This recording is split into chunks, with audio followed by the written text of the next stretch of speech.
Hello ನಮಸ್ಕಾರ. Last ವಿಡಿಯೋದಲ್ಲಿ protein ಬಗ್ಗೆ ಅರ್ಥ ಮಾಡ್ಕೊಂಡ್ವಿ. ಇವತ್ತು ಒಬ್ಬ ಮನುಷ್ಯನಿಗೆ ಪ್ರೋಟೀನ್ ಎಷ್ಟು ಇಂಟೇಕ್ ಮಾಡ್ಬೇಕು ಅನ್ನೋದ್ರ ಬಗ್ಗೆ ತಿಳ್ಕೊಳ್ಳೋಣ. ಫಾರ್ ಎಕ್ಸಾಂಪಲ್ ನಾನು ತಗೋತೀನಿ, ನಾನು ಒಂದು 50 kg ಇದ್ದೀನಿ ಅಂದ್ರೆ ನನಗೆ 50 ಗ್ರಾಮ್ ಅಷ್ಟು ಪ್ರೋಟೀನ್ ಪ್ರತಿನಿತ್ಯ ಇಂಟೇಕ್ ಮಾಡ್ಬೇಕು. ಯಾವಾಗ 50 ಗ್ರಾಮ್ ಪ್ರತಿನಿತ್ಯ ಇಂಟೇಕ್ ಮಾಡ್ತೀನೋ ನನ್ನ ವೆಯ್ಟ್ ನ ಮೇಂಟೈನ್ ಮಾಡಕ್ಕೆ ಹೆಲ್ಪ್ ಆಗುತ್ತೆ, ಮತ್ತೆ ನನ್ನ ಮಸಲ್ಸ್ ಗ್ರೋತ್ ನ ಚೆನ್ನಾಗಿ ಇಟ್ಕೊಳಕ್ ಹೆಲ್ಪ್ ಆಗುತ್ತೆ, ನನ್ನ ಹೆಲ್ತ್ ನ ಬೆಟರ್ ಆಗಿ ಲೀಡ್ ಮಾಡಕ್ಕೆ ಹೆಲ್ಪ್ ಆಗುತ್ತೆ. ಆದ್ರೆ ನಾನು ಎಕ್ಸ್ಟ್ರಾ ವರ್ಕೌಟ್ಸ್ ಮಾಡ್ತೀನಿ, ½ ಅವರ್ 1 ಅವರ್ ಮತ್ತೆ ಎಕ್ಸ್ಟ್ರಾ ಆಕ್ಟಿವಿಟೀಸ್ ಇಟ್ಕೊಂಡಿದೀನಿ ಅಂದ್ರೆ 50 ಗ್ರಾಮ್ಸ್ ಅಷ್ಟು ನನಗೆ ಸಾಕಾಗಲ್ಲ. ಯಾವಾಗ ಎಕ್ಸ್ಟ್ರಾ 1 ಅವರ್ ½ ಅವರ್ ವರ್ಕೌಟ್ಸ್ ಮಾಡ್ತಾ ಇರ್ತೀವೋ ಎಕ್ಸ್ಟ್ರಾ ಪ್ರೋಟೀನ್ ಇಂಟೇಕ್ ಮಾಡ್ಬೇಕು.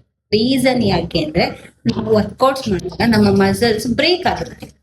ಆ ಬ್ರೇಕ್ ಆಗಿರೋದು ಮತ್ತೆ ಜೋಡಣೆ ಆಗ್ಬೇಕಂದ್ರೆ ನಾವು ಯಾವಾಗ ಈ ಪ್ರೋಟೀನ್ ಇಂಟೇಕ್ ಮಾಡ್ತೀವೋ ಮಸಲ್ಸ್ ಚೆನ್ನಾಗಾಗುತ್ತೆ.